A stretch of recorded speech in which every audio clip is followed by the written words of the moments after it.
la señal de la Santa Cruz de nuestros enemigos, libramos, Señor Dios nuestro. En el nombre del Padre, y del Hijo, y del Espíritu Santo. Amén. Señor mío y Dios mío, creo firmemente que estás aquí, que me ves, que me oyes. Te adoro con profunda reverencia.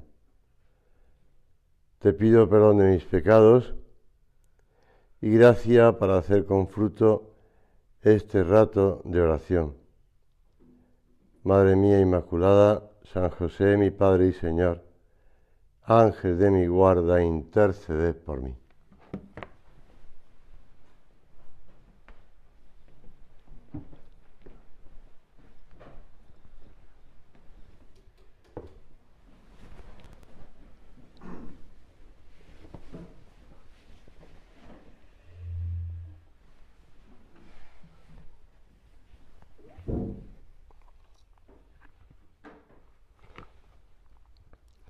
Cuando llegó la hora, se puso a la mesa con los apóstoles y les dijo: con ansia he deseado comer esta Pascua con vosotros antes de padecer, porque os digo que ya no la comeré hasta que haya su cumplimiento el reino de Dios. Son palabras del Evangelio de San Lucas en la última cena, que la liturgia utiliza para adentrarnos en el maravilloso corazón sacerdotal de Cristo. La liturgia ha querido celebrar, la Iglesia ha querido celebrar, que es una fiesta realmente moderna, jueves después de Pascua, la fiesta de Jesucristo, sumo y eterno sacerdote. Por eso admiramos ese corazón de pastor y de salvador que da la vida por su rebaño, al que no abandonará nunca. Un corazón que manifiesta ese deseo, esas ansias, con ansia, dice el Evangelio, por los suyos, por nosotros. Este corazón, así llamado el discurso de Cristo en la última cena, o si queréis, el testamento, o esas palabras de despedida, de últimos consejos, donde manifiesta su alma sacerdotal. Ese corazón de sacerdote y pastor que manifiesta esos sentimientos especialmente con la institución de la Eucaristía, que es el preludio, el prefacio de la pasión y muerte. Sabiendo Jesús que había llegado su hora, dice San Juan, por el contrario, como amase a los suyos que estaban en el mundo, los amó hasta el fin, hasta el extremo. El amor de Cristo no se limita a los apóstoles, sino que piensa en todos los hombres. Y la Eucaristía será el instrumento que permitirá a Jesús consolarnos en todo lugar y en todo momento. Aunque Él habla de otro consolador, de otro defensor, el primero es Él. El primero es Él. El cumplimiento del querer del Padre obliga a Jesús a separarse de los suyos. Pero su amor, su grande amor, si el Señor nos ha limitado a cumplir una misión, algo que tenía que hacer, y ya una vez hecha ya me voy y ahí os quedáis, sino que el cumplimiento de la voluntad del Padre le obliga a separarse de los suyos, pero su amor le impulsa a permanecer con ellos. Dice San José María: considerad la experiencia tan humana de la despedida de dos seres que se quieren. Su afán sería continuar sin separarse y no pueden. Lo que nosotros no podemos, lo puede el Señor Jesucristo, perfecto Dios y perfecto hombre. Se queda Él mismo. Irá al Padre, pero permanecerá con los hombres. Por eso, nuestro Padre nos anima a repetir esas palabras del Salmo. ¿Cuántas maravillas has hecho, Dios mío? El Señor lo ha jurado y no se arrepiente, dice otro salmo. Tú eres sacerdote eterno según el rito de Melquisedec. No olvidemos que Jesús asume la naturaleza humana y permanece hombre para siempre, intercediendo por los hombres y mujeres, en el cielo para siempre. La epístola a los Hebreos explica con exactitud al sacerdote cuando dice que es un hombre escogido entre los hombres y está constituido en favor de los hombres en lo que se refiere a Dios para ofrecer dones y sacrificios por los pecados. Nuestro Señor está ofreciéndose, la palabra no exacta no es repetidamente, ¿no?, sino renovando, haciendo presente de nuevo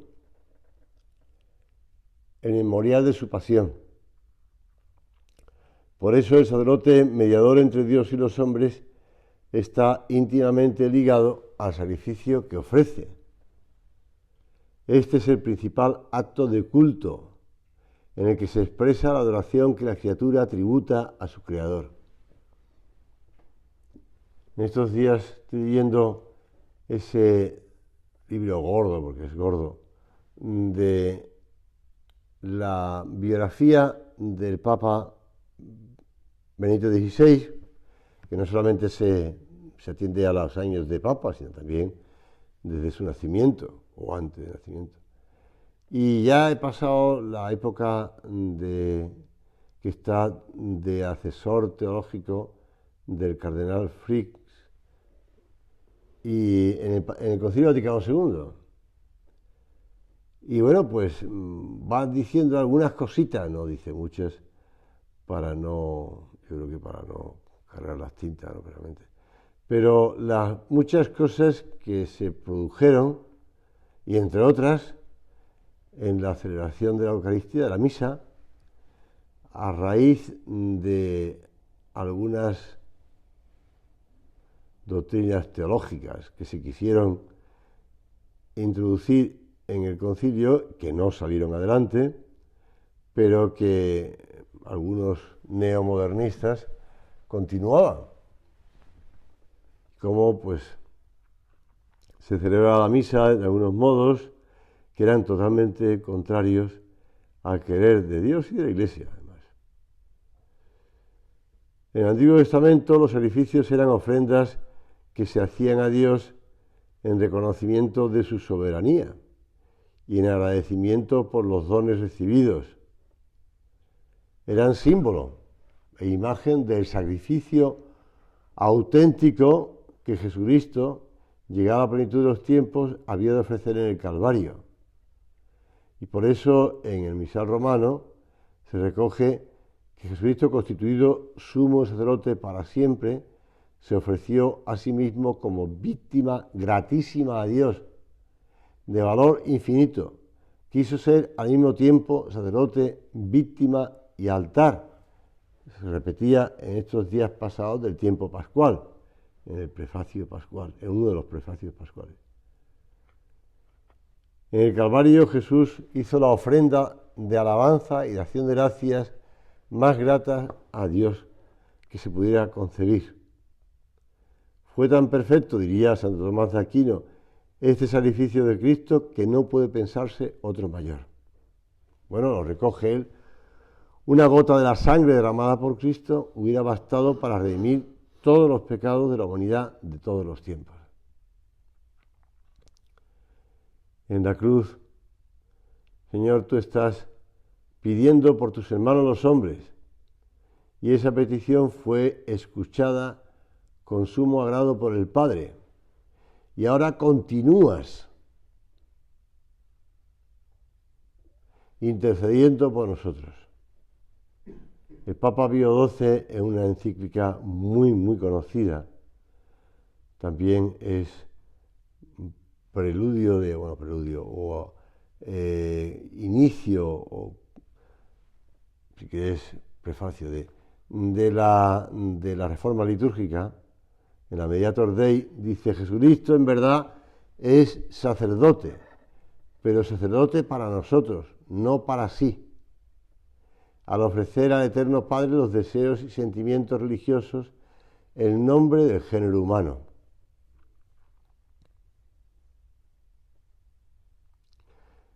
Aquello del apóstol, tener en vuestros corazones los mismos sentimientos que tuvo Jesucristo en el suyo, exige a todos los cristianos, y ya podemos ir también en este rato de oración, pues aplicándonos a nosotros ese corazón sacerdotal de Cristo, o como decía San José María, el alma sacerdotal,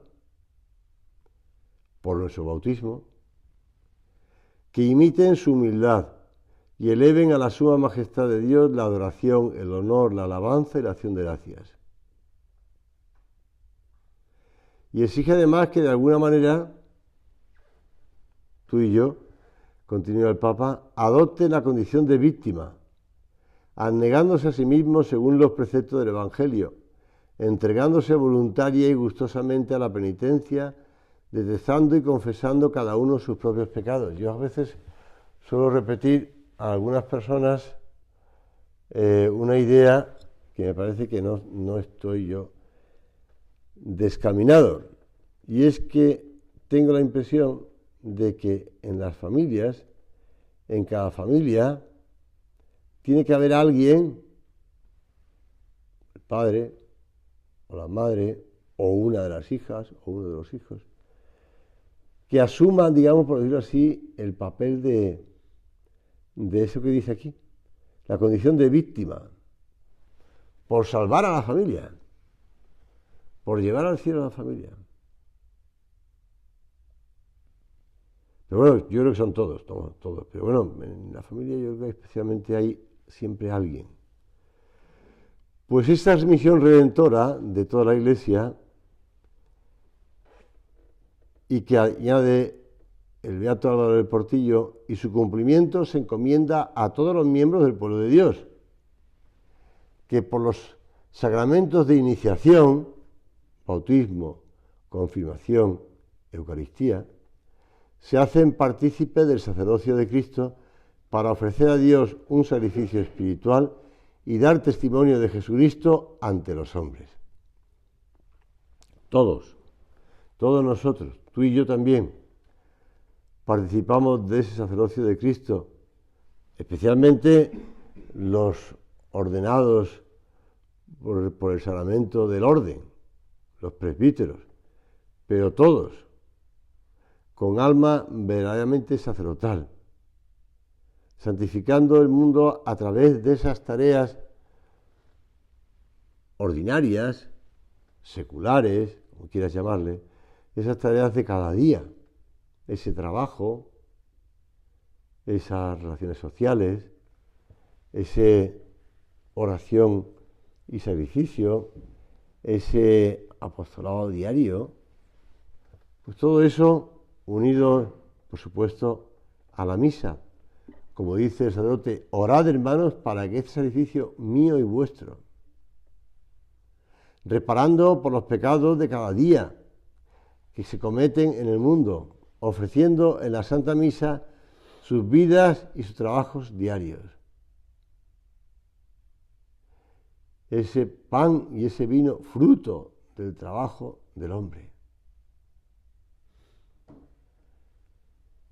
Por supuesto que el orden sacerdotal, es decir, el sacramento del orden, los sacerdotes, obispos y presbíteros han sido llamados expresamente por Dios, como dice el Concilio Vaticano II en la Presbyterorum Ordinis, en la que trabajó mucho el Beato Álvaro del Portillo, que antes citaba, no para estar separados ni del pueblo mismo ni de hombre alguno, sino para consagrarse totalmente a la obra para la que el Señor los llama.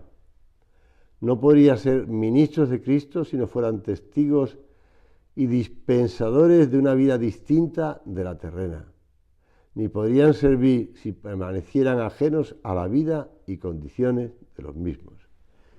En medio del mundo, el que tú y yo, por el bautismo, hayamos sido consagrados, por eso recibes la unción, pero eso no quiere decir que te apartes del mundo. Y aunque, como repetimos con los niños en la acción de gracias, a veces de la misa, cuando pedimos por los sacerdotes para que haya más sacerdotes, el sacerdote es necesario, es súper necesario, ya lo decía el santo cura de Ars. Dejar una parroquia sin sacerdotes durante unos años y se convertirán en animales. El sacerdote ha sido entresacado entre los hombres. El sacerdote hace en muchas circunstancias las veces de Cristo en la tierra. Tiene los poderes de Cristo para perdonar los pecados. Bueno, realmente invoca al Espíritu Santo para que lo haga. Enseña el camino del cielo y por eso invoca al Espíritu Santo para que sea el que remueva las almas, el que consagre la misa. Pero como explica Garrigou-Lagrange, solo la divina maternidad de María supera este divino ministerio.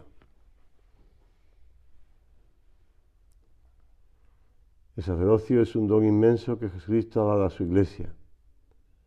El sacerdote es ese instrumento, decía San José María, inmediato y diario de esa gracia salvadora que Cristo nos ha ganado. Si se comprende esto, si se ha meditado en el activo silencio de la oración, ¿cómo considerar el sacerdocio una renuncia? Es una ganancia que no es posible calcular. Nuestra Madre Santa María, la más santa de las criaturas, abunda en estas palabras de Garrigou-Lagrange, es más que ella solo Dios, trajo una vez al mundo a Jesús. Los sacerdotes lo traen a nuestra tierra, a nuestro cuerpo y a nuestra alma todos los días. Viene Cristo para alimentarnos, para vivificarnos, para ser ya desde ahora prenda de la vida futura. Está citando, no textualmente, pero está citando el catecismo de la Iglesia, el catecismo anterior al catecismo de la Iglesia Católica que promulgó el Papa San Juan Pablo II. Digo porque los niños en la catequesis y primera comunión repiten estas cosas, para alimentar nuestra alma, para hacernos crecer en la gracia y para hacer prenda del cielo, de la vida futura. Bueno, pues yo creo que la Iglesia ha querido que, celebrando esta fiesta de Jesucristo sumo y eterno sacerdote, el jueves, es un día para agradecer a Jesús un don tan grande. Gracias, Señor, por las llamadas al sacerdocio que cada día dirige a los hombres. Y nosotros, pues también hacemos el propósito de rezar por los sacerdotes.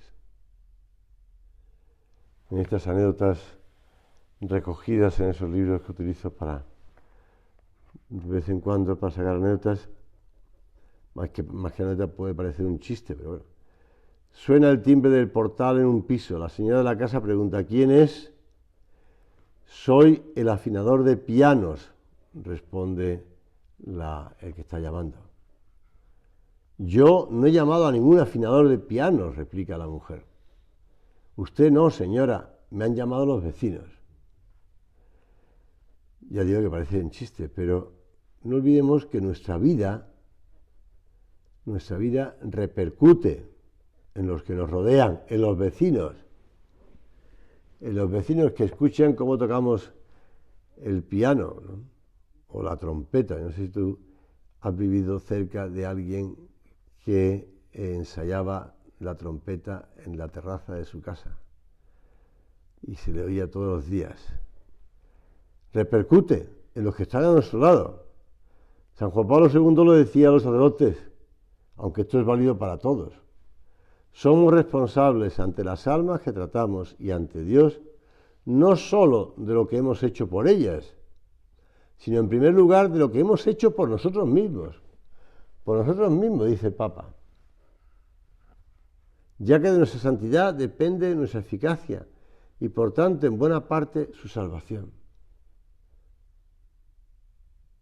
Bueno, San José María lo solía decir, que el sacerdote, y además no es una frase suya, pero lo solía repetir, que el sacerdote no va al cielo, o por desgracia puede ir al infierno, solo.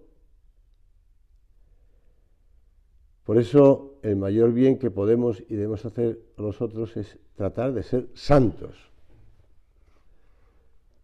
San Juan Crisóstomo, que tiene unos libros dedicados al sacerdocio, digo unos libros porque no es uno solo, bien consciente de la dignidad y de la responsabilidad de los sacerdotes, se resistía a ser ordenado sacerdote. Se resistía, y se justificaba con estas palabras: si el capitán de un gran navío lleno de remeros y cargado de preciosas mercancías me hiciera sentar junto al timón y me mandara atravesar el mar Egeo o el Tirreno, yo me resistiría a la primera indicación. Y si alguien me preguntara por qué, respondería inmediatamente: porque no quiero echar a pique el barco. Bueno, pues este hombre se resistía, no quería. Evidentemente, como repite el Concilio Vaticano II, hablando de cómo toda la Iglesia tiene que apoyar, sostener y proteger a los sacerdotes, ámenlos con filial cariño, como a sus pastores y padres, participando de sus solicitudes, ayuden en lo posible por la oración y de obra a sus presbíteros, a fin de que éstos puedan superar mejor sus dificultades, que las tienen, que las tenemos, y cumplir más fructuosamente sus deberes. El otro día leía la noticia que producía más escándalo, porque en una diócesis alemana, un sacerdote que había sido vicario general durante tiempo de esa diócesis con cierto prestigio y con cierta, digamos, fama extensible no solamente a la diócesis alemana, sino a otras también, pues en primer lugar abandonaba la Iglesia Católica y se pasaba a una comunidad, bueno, pues no es protestante, porque son los veterocatólicos, pero sí separada de la Iglesia Católica. Lo malo es que después, en la página web de la diócesis, se publicó la noticia y los argumentos que daba este hombre para hacerlo. La gente dijo, bueno, encima de que lo hace, en la diócesis lo justifica. La gente escandalizada. Bueno, el peligro está ahí. Decía antes que todos tenemos alma sacerdotal, que San José María lo repetía mucho y junto con la mentalidad laical, y hablaba de cómo en cierta ocasión, estando él, porque estuvo un tiempo ejerciendo su ministerio sacerdotal en el patronato de Santa Isabel y atendiendo a esas buenas religiosas de clausura, pues en cierta ocasión él contaba que decía, hay que amar con obras. Predicaba en un curso de retiro en el año 1948. De este modo no tendrás que escuchar lo que escuché yo, pegado a la reja de la clausura de aquellas buenas monjas al darles un día la comunión. Obras son amores y no buenas razones. Y añadía San José María, y no hay más. obras, no palabras. Obras que consisten en aceptar aquella invitación de Cristo. Si alguno quiere venir en pos de mí, niéguese a sí mismo y cargue con su cruz y me siga. Bueno, pues pedir especialmente por los sacerdotes, pero también nosotros, todos nosotros hemos de tener esa conciencia de que con esa alma sacerdotal tenemos que presentarnos en el altar con todas nuestras oraciones, con todos nuestros sacrificios, con todos nuestros trabajos, con todas nuestras intenciones apostólicas, con toda nuestra vida de familia, con toda nuestra relación social, todo. Ponerlo encima del altar. Y por eso no podemos ofrecer el sacrificio de Caín. No podemos ofrecer cosas mal hechas. No podemos ofrecer pues lo que nos sobra. No podemos ofrecer lo que nos molesta. El sacerdote, decía el Papa San Juan XXIII, no se pertenece a sí mismo, como no pertenece a sus parientes y amigos, ni siquiera a una determinada patria. La caridad universal es lo que ha de respirar. Los mismos pensamientos, voluntad, sentimientos, no son suyos, sino de Cristo, su vida. El deseo del Señor en la última cena de que todos sean uno, pues el sacerdote, lo decía el otro día, no me acuerdo, después de la consagración en la Santa Misa, vuelve a invocar al Espíritu Santo. Es la llamada epíclesis post-consagratoria, en la que invoca al Espíritu Santo pidiéndole que, así como todos participan de un solo pan, todos estén unidos. Estén unidos. Y dice San Pablo, sobre todo a los que han sido investidos del orden sagrado para continuar la misión de Cristo. Elementos de unidad. Unidad. Al sacerdote corresponde con su ejemplo, con su palabra, mantener entre sus hermanos la conciencia de que ninguna cosa humana es tan importante como para destruir la maravillosa realidad de un solo corazón y una sola alma, con la que vivieron los primeros cristianos. Por eso escribía San José María en Forja, pide para los sacerdotes, los de ahora y los que vendrán, que amen de verdad cada día más y sin discriminaciones a sus hermanos los hombres y que sepan hacerse querer de ellos. Bueno, pues esto pide, te dice San José María, te lo dice también a ti. No sea una cosa de ellos, sino que tú también la pidas por ellos, por nosotros. Y el alma sacerdotal que tú tienes también se une a esas peticiones. Ese camino de identificación con Cristo, esa visión sobrenatural que se debilita cuando aparecen los conflictos, resulta difícil distinguir entre el mundo y lo mundano. Entre el mundo y lo mundano. En el libro de esta biografía de, no voy a decir quién es, pero sale citado el nombre, claro. En el libro de la biografía del Papa Benedicto XVI, Papa Emérito Benedicto XVI, está hablando de mayo del 68, las revueltas en la universidad, y el Papa, entonces Ratzinger, que no era ni obispo, era el decano de la facultad y entonces pues tenía que bregar con los... Y alguno decía, bueno, y pues se fue de esta facultad porque no los estudiantes no le dejaban dar clases, tal, no sé cuánto. Y añade el biógrafo, dice, esto lo decía él, que abandonó también las clases a sus alumnos y se marchaba a Florida con otras profesoras, entre comillas, no dice más. Y no dice más. Pero, y dice quién es, no voy a decirlo. En cambio el Papa, entonces Ratzinger no abandonó esa facultad y se fue a otra porque pensaba que en la otra podía partir mejores clases, ¿no? Investigar más y trabajar, pero no, desde luego no se fue a Florida como este otro. Bueno, terminamos nuestro rato de oración con palabras de San Juan Pablo II. Al celebrar la Eucaristía en tantos altares del mundo, agradecemos al eterno sacerdote el don que nos ha dado en el sacramento del sacerdocio. Y que en esta acción de gracias se pueden escuchar las palabras puestas por el evangelista en boca de María, con ocasión de la visita a su prima Isabel. Ha hecho en mi favor maravillas el poderoso, santo es su nombre.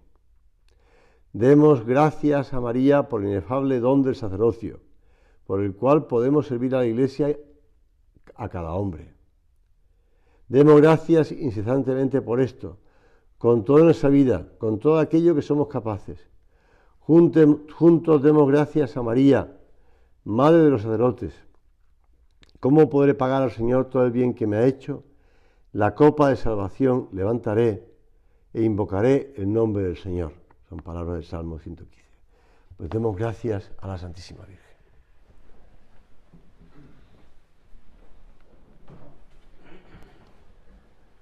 Te doy gracias, Dios mío, por los buenos propósitos, afectos e inspiraciones que me has comunicado en esta meditación. Te pido ayuda para ponerlos por obra. Madre mía Inmaculada, San José, mi Padre y Señor, Ángel de mi guarda, interceded por mí.